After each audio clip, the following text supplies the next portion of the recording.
नेपाल सरकारको पूर्ण निजामती सेवा अन्तर्गत कृषि अनुसन्धान कार्यक्रम हुन्थ्यो। तर त्यो दशकमा आएर तपाईँको साउथ एसिया दक्षिण एसियामा एउटा स्वायत्त संस्थाको जरुरत पर्दछ कृषि अनुसन्धानलाई छिटो छरितो सजिलोसँग काम गर्नको लागि भनेर यो स्थापना भएको हो। त्यसपछिका विगत 32 वर्षमा नेपाल कृषि अनुसन्धान परिषद आफ्नो गतिमा हिँडिरहेकै छ। पक्कै पनि यसले भने जस्तो एकदमै आशा गरे जस्तो आउटपुटहरू निकाल्न सकेको छैन। तर त्यसको पछाडि विविध कारणहरू छन्। तर पनि यो देशको कृषि क्षेत्रलाई प्रविधिहरू विकास गरेर विस्तार गरेर यो राष्ट्रको कृषि उत्पादन र उत्पादकता बढाउन चाहिँ यसले ठुलो मद्दत गरेको छ। अहिले पनि त्यही समस्या हो। वास्तवमा मैले अघि पनि भने कृषि अनुसन्धानको क्षेत्रलाई अरू पाटो जस्तो गरेर अरू विषयवस्तु जस्तो गरेर जुन हामीले एउटा समग्र फ्ल्याट डिल भन्छ नि त्यस्तो गरिरहेका छौँ। त्यसरी हुँदैन। यहाँ पनि अहिले वैज्ञानिकहरू आउँछन्, 3-4 वर्ष काम गर्छन् र बाहिर गइहाल्छन्। बाहिर जाने कारण के छ भन्दाखेरि अन्तर्राष्ट्रिय बजारमा कृषि अनुसन्धान कर्मीहरूको ठुलो माग छ। उनीहरूलाई ठुलो सम्भावनाहरू छन्, उनीहरूलाई ठुलो सुविधाहरू छन्। त्यसको तुलनामा हामीसँग एकदमै नगण्य सेवा सुविधा भएको हुनाले यहाँ चाहिँ वैज्ञानिकहरू बस्ने वातावरण अहिलेसम्म हामीले गराउन सकेको छैनौँ। त्यो समस्या चाहिँ रहिआएको छ। अब यो साधारण भाषामा भनौँ भने पनि नेपाल कृषि अनुसन्धान परिषदको टोटल दरबन्दी 1823 दरबन्दीमा हजुरको अहिले 50% मात्रै करिब कर्मचारीहरू कार्यरत छन्। 50% दरबन्दी खाली छ। अब ती चाहिँ विविध यहाँको प्रशासनिक बाधा अडचनहरूले गर्दाखेरि हामी 6 वर्षदेखि नयाँ कर्मचारीहरू वैज्ञानिकहरू प्राविधिकहरू भर्ना गर्न सकिरहेका छैनौँ।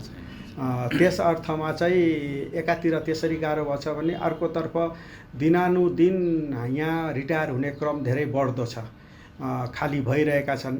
तेस्रो भनेको कति वैज्ञानिकहरू अध्ययनको लागि बाहिर गएका छन्, उच्च अध्ययनको लागि, र तिनीहरू पनि उच्च अध्ययन गरेर पाएसम्म मौका मिलेसम्म फर्केर आउँदैनन्। त्यसपछि चौथो भनेको त अब यो नेपाल कृषि अनुसन्धान परिषदको जागिर छोडेर इभन नेपालभित्रकै अरूमा जाने र पाएसम्म विदेश जाने त्यो चाहिँ चलिरहेको छ। त्यसलाई चाहिँ हामीले निरुत्साहित गर्नको लागि सकिरहेका छैनौँ। त्यो निरुत्साहित गर्न त पक्कै पनि आजभोलिको जमानामा खास गरेर झन् अहिलेको युवा जेनेरेसनहरू मेहनत गर्ने, काम गर्ने र त्यसको प्रतिफल त्यही मात्रामा प्राप्त गर्ने सोचले अगाडि बढिरहेका छन्। संसारभरिकै प्रवृत्ति त्यही हो। त्यो हिसाबले चाहिँ हामीले कृषि अनुसन्धानको कार्य भनेको हजुरको 10 to 5 गरेर हुँदैन। यहाँ 10 बजे अफिस आउने, 5 बजेसम्म बस्ने, 5 बज्नासाथ लै बन्द भयो भनेर हिँड्न मिल्ने होइन। यो चाहिँ बिहानदेखि बेलुकासम्म, खास गरेर फर्महरूमा जानुभयो भने उनीहरू 24 घन्टाको ड्युटी हुन्छ। राति गएर हेर्न पर्ने हुन्छ, पानी पर्यो भने दगुरेर गएर बचाउन पर्ने हुन्छ, कुनै काम राति गर्न पर्ने हुन्छ। त्यसरी काम गरिरहँदा पनि नेपाल कृषि अनुसन्धान परिषदका वैज्ञानिक कर्मचारीहरूको तलब सुविधा सम्मान हेर्नुभयो भने सायद नेपालकै परिप्रेक्ष्यमा पनि एकदमै न्यून स्तरमा छ। त्यो भएर उनीहरूलाई मोटिभेसन भन्छ, मोटिभेसन छैन आफ्नो कामप्रति। जस्तो उदाहरणको लागि मैले विदेशसँग तुलना गर्दिनँ, त्यही भारत, पाकिस्तान र बङ्गलादेशका यस्तै कृषि अनुसन्धान परिषदमा काम गर्ने वैज्ञानिकहरूको तुलनामा हाम्रा वैज्ञानिक कर्मचारीहरूको सेवा सुविधा, आफ्नो सेवाको ग्यारेन्टीहरू चाहिँ हजुरको आधा पनि छैन। त्यस्तो अवस्थामा छौँ हामी। त्यस्तोमा पनि हामीले काम गरिरहेछौँ। त्यसरी पनि हेरिदिनु पर्ने हुन्छ। बढी जोड दिएको जातीय विकास, बाली वस्तुहरूको बढी उत्पादन दिने विकासे जातहरूको अनुसन्धानद्वारा विकास गरेर कृषक समक्ष पुर्याउने। त्यस क्रममा करिब अहिलेसम्म हामीले 80वटा बालीको 800 भन्दा बढी जातहरू, विकासे जातहरू हामीले उन्मोचन गरेर किसान समक्ष पुर्याइसकेका छौँ र तिनीहरूले चाहिँ नेपालको उत्पादन र उत्पादकतामा ठुलो रोल गरेको छ। जस्तो उदाहरणको लागि अहिले हेर्नुभयो भने नेपालभरि लगाइने धानको क्षेत्रफलको करिब 30% मा चाहिँ हाम्रो चाहिँ नेपाल कृषि अनुसन्धान परिषदले विकास गरेको जातहरू लगाइन्छ। त्यस्तै 70% क्षेत्रफलमा मकैको नेपाल कृषि अनुसन्धान परिषदले विकास गरेको जातहरू किसानले लगाउनुहुन्छ भने गहुँको क्षेत्रफलको 94% क्षेत्रफल चाहिँ हामीले विकास गरेको गहुँको जातहरू लगाइन्छ। र त्यसको हामीले वास्तवमा नार्कमा भएको लगानीको प्रतिफल के भन्ने कुरा अध्ययन गर्दाखेरि हामीले के देख्यौँ भन्दाखेरि गहुँको एउटा जातले राष्ट्रको समग्र कृषि उत्पादन मार्फत राष्ट्रको आम्दानीमा करिब वर्षको 15 अरबभन्दा बढी योगदान गरिरहेको छ। आलुले त्यस्तै 13 अरबभन्दा बढी योगदान गरिरहेको छ। मकैले त्यस्तै गरेर 10 अरबभन्दा बढी योगदान गरिरहेको छ।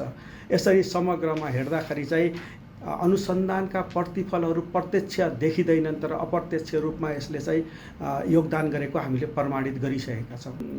राष्ट्रिय हिसाबले हेर्ने हो भने WTOमा गइसकेपछि हामीले केही नियम कानुन प्रक्रिया पुर्याएर खुला आयात निर्यातलाई दिनुपर्ने हुन्छ।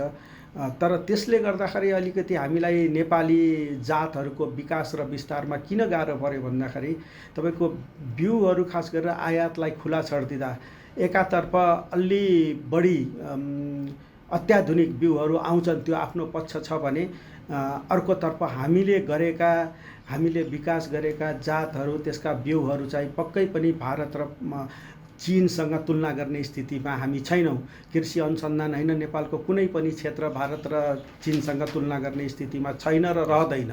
र तिनीहरूसँग हामीले कम्पिट गर्न परिरहेको हुनाले त्यसले हामीलाई अलिकति गाह्रो परेको छ।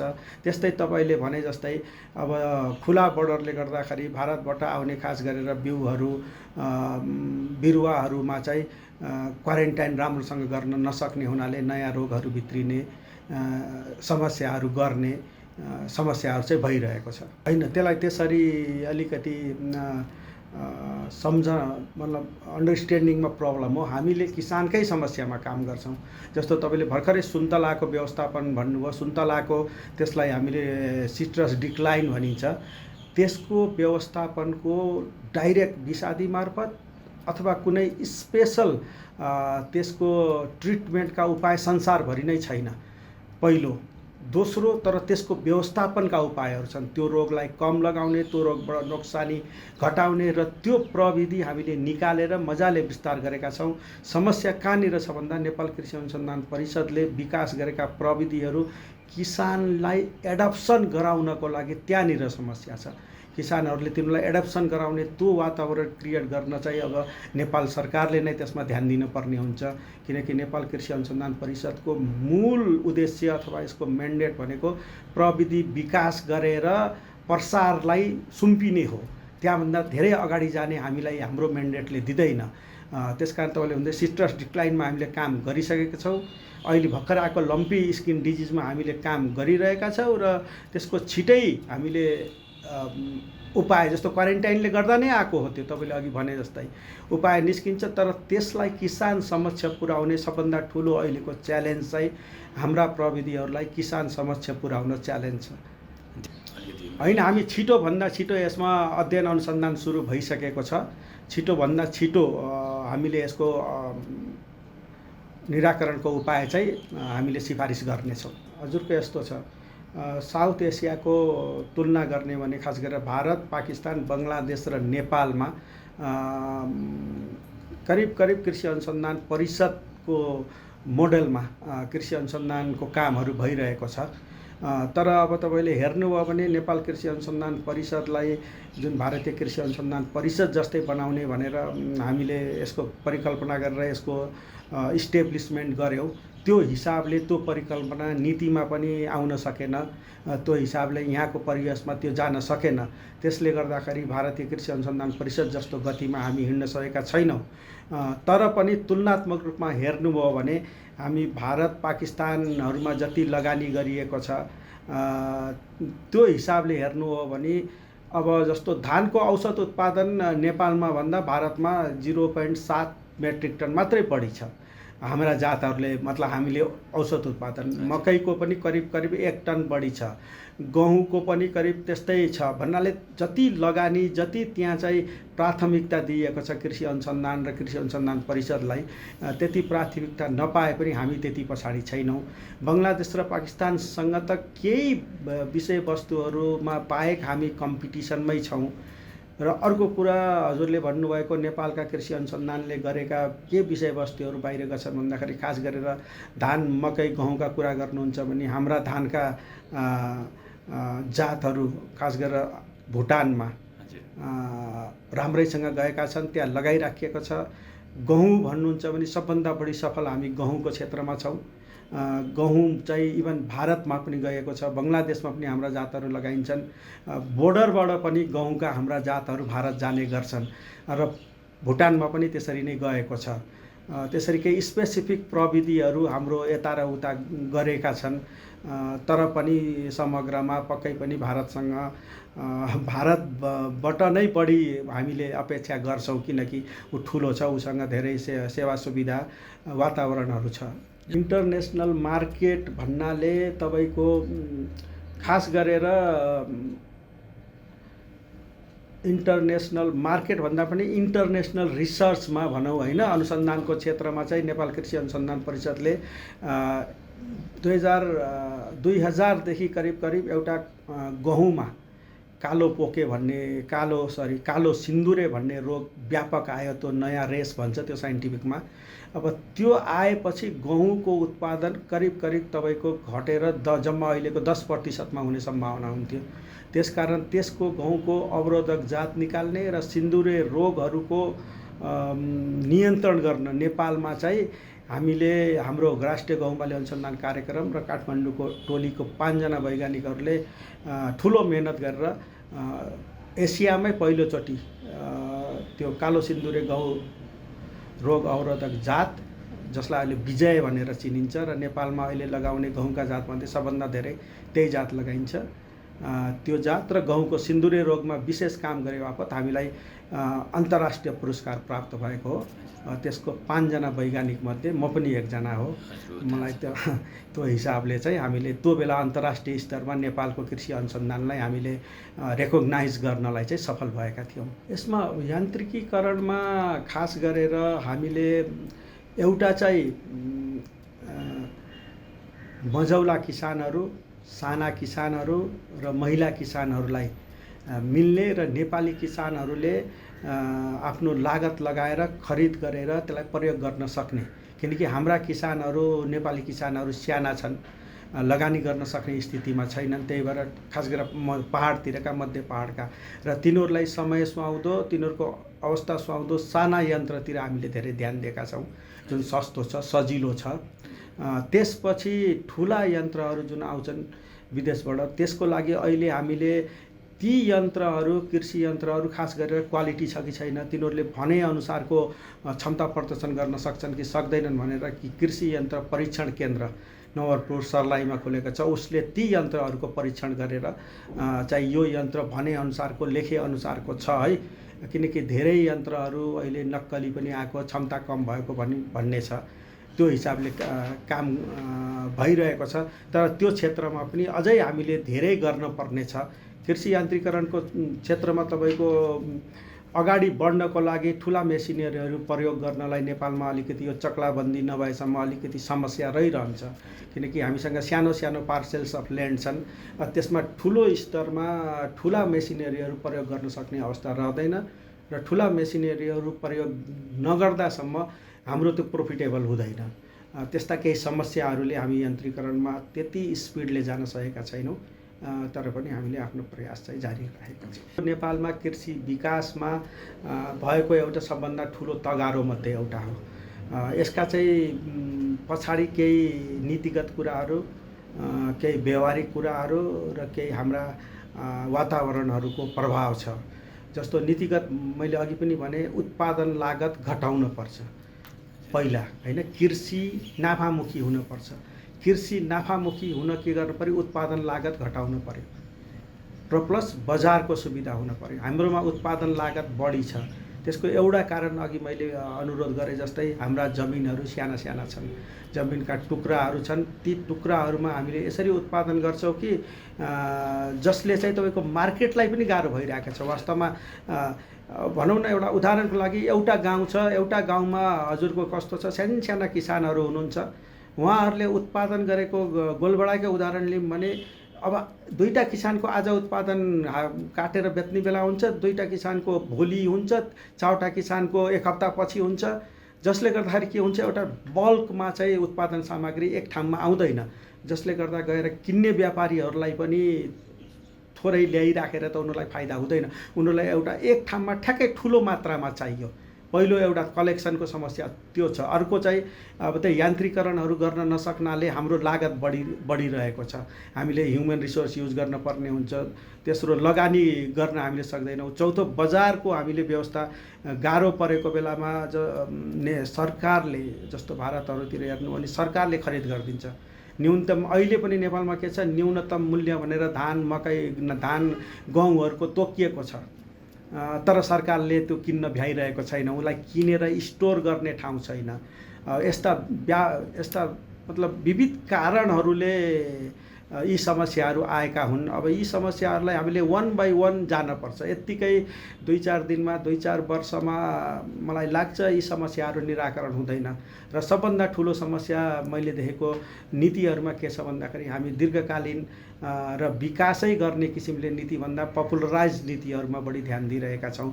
कसरी खालि मतलब के भन्ने, अब त्यो पपुलर हुने खाइ बाँड्ने, अनुदान बाँड्ने, ट्र्याक्टर बाँड्ने, होइन, साना मसिनरीहरू बाँड्ने, त्यो चाहिँ ड्युरेबल मानिँदैन, सस्टेनेबल मानिँदैन। सस्टेनेबल भनेको मलाई लाग्छ हाम्रो तत्कालीन कृषि मन्त्री घनश्याम भुसालज्यूले केही नीतिहरू ल्याउनु थियो। वास्तवमा ती नीतिहरूलाई लागू गर्न सके त्यसले चाहिँ केही परिवर्तनहरू ल्याउँथ्यो। उहाँले भनेका ती नीतिहरूमा हजुरको नाफामूलक कृषि कसरी बनाउने, होइन, इनपुटमा यो इनपुटहरू जति छ त्यसमा अनुदान दिने, बिमाको व्यवस्था गर्ने, किसानहरूलाई एकदमै कम दर रेटमा हजुरको ऋण दिने, त्यसपछि कृषि विज्ञ प्रविधिहरू किसानको घर दैलोमा पुर्याउने, यस्ता मेजर चिजहरू हुन् वास्तवमा इन्फ्लुएन्स गर्नको लागि दीर्घकालीन। र कृषिको विकास अल्पकालीन तरिकाले कहिले हुनै सक्दैन। यो बायोलोजिकल साइन्स हो, यो फिजिकल साइन्स होइन। रोड बनाउने, पुल बनाउने, यो बायोलोजिकल साइन्स भएको हुनाले यसमा 20वटा फ्याक्टरको इन्फ्लुएन्स हुन्छ, होइन, 20वटा कारक तत्त्वहरूको असरले यसको उत्पादन, उत्पादकता, बजार सबैमा असर गरिरहेको हुन्छ।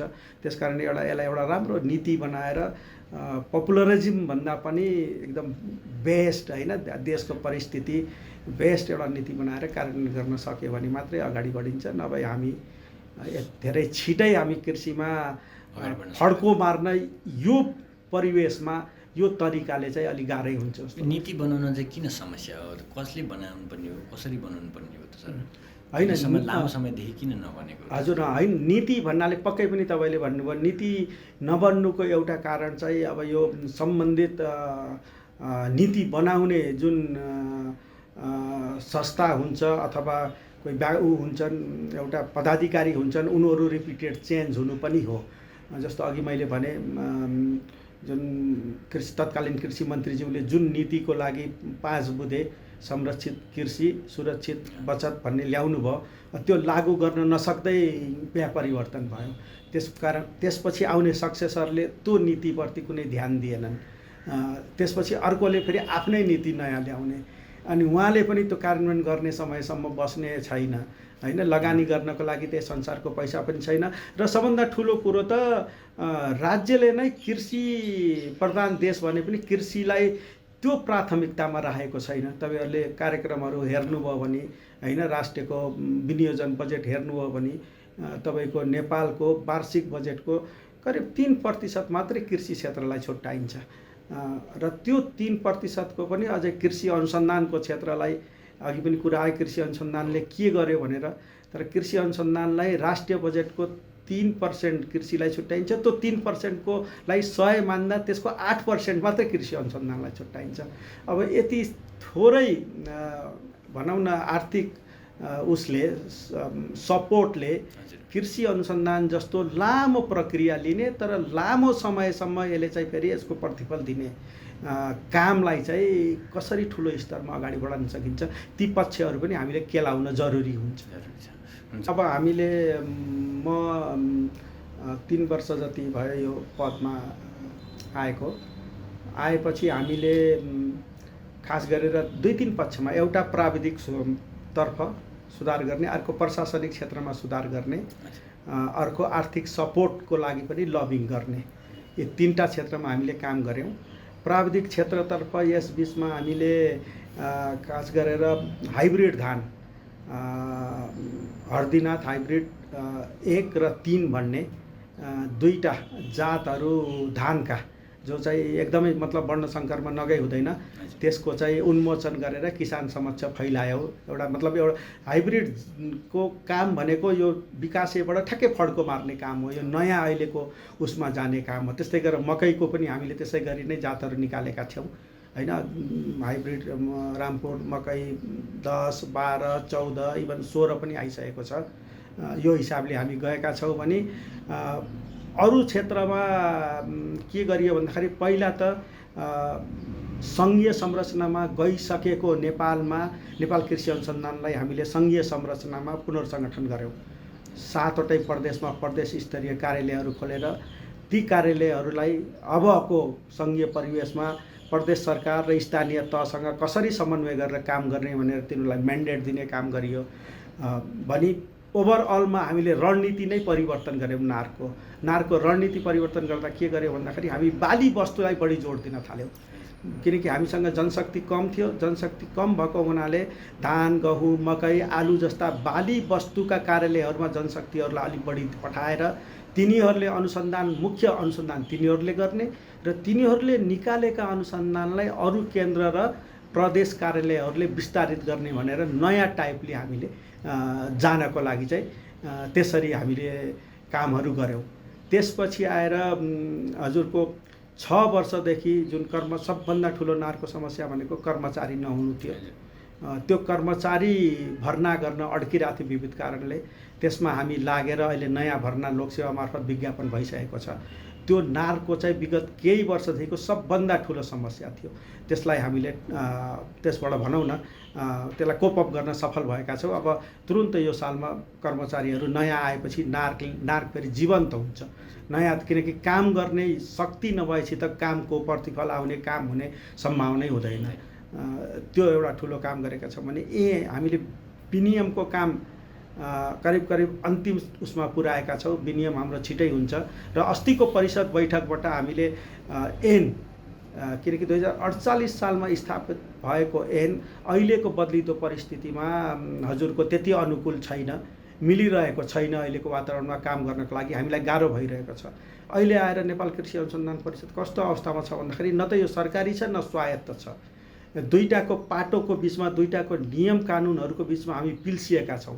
हामीलाई काम गर्नलाई प्रत्येक स्टेपमा यी दुईटा नियम कानुनहरूले बाधा अड्चन गराइरहेका छन्। त्यसकारण यो स्पष्ट हुन जरुरी छ। त्यसको लागि हामीले संशोधन गर्नुपर्छ। त्यसको लागि हामीले अस्ति 4 गतेको परिषद बैठकबाट संशोधन गर्ने कमिटी गठन गरियो। तुरुन्त केही संशोधन गर्ने बुदाहरू तुरुन्त बनाएर मन्त्री हाम्रो अध्यक्षज्यूका पुर्याउने निर्णयहरू गरिएको छ, जसले चाहिँ केही हदसम्म अब दीर्घकालमा नारलाई कसरी लैजाने त भन्ने एउटा खाका एक आध वर्षमा 3-6 महिनामा तयार हुन्छ। त्यसबाहेक हामीले भने जस्तै हामी भूकम्प आएपछि रेड स्टिकर टाँसिएको बिल्डिङमा 5 वर्षदेखि बसेर काम गऱ्यौँ, किनकि हामीसँग विकल्प थिएन र हामीले प्रयास गऱ्यौँ। मेरा पूर्वजहरूले प्रयास गर्नुभयो, उहाँहरूले नसकेपछि मेरो पालामा आएर मैले चाहिँ त्यो गाँठो फुकाउन सफल भएँ र हामीले चाहिँ बिल्डिङको लागि रकम विनियोजन गर्न भएर हामीले शिलान्यास गऱ्यौँ। नारको 32औं वार्षिक उत्सवको अवसरमा शिलान्यास गऱ्यौँ। त्यो पनि अब एउटा भविष्यको लागि नेपाल कृषि अनुसन्धान परिषदको केन्द्रीय कार्यालय आफ्नो ठाउँमा, आफ्नो भवनमा काम गर्न सक्ने हुन्छ। र त्यसबाहेक अब सानातिना सुशासनका कामहरूमा पनि हामीले कार्यविधिहरू बनाउने, अलिकति सुशासन ल्याउने प्रयास गर्ने कामहरू गरेका छौँ। तर काम गर्ने क्रममा मेरो पालाको सबभन्दा ठुलो प्रब्लम भनेको कोभिड ठ्याक्कै सुरु भयो। 2 वर्ष नै कोभिडले हाम्रो मेजर टाइमहरू खाइदियो। खास गरेर फागुन चैतदेखि जेठसम्म कोभिडको जहिले पनि बन्द रहने, त्यसले गर्दा चाहिँ मलाई धेरै नै डिस्टर्ब बाधा अडचनहरू भयो। तर पनि पक्कै पनि हामीले आफ्नो गतिलाई कम हुन दिएनौँ। त्यस्तो अवस्थामा पनि हामीले काम गरिरहेका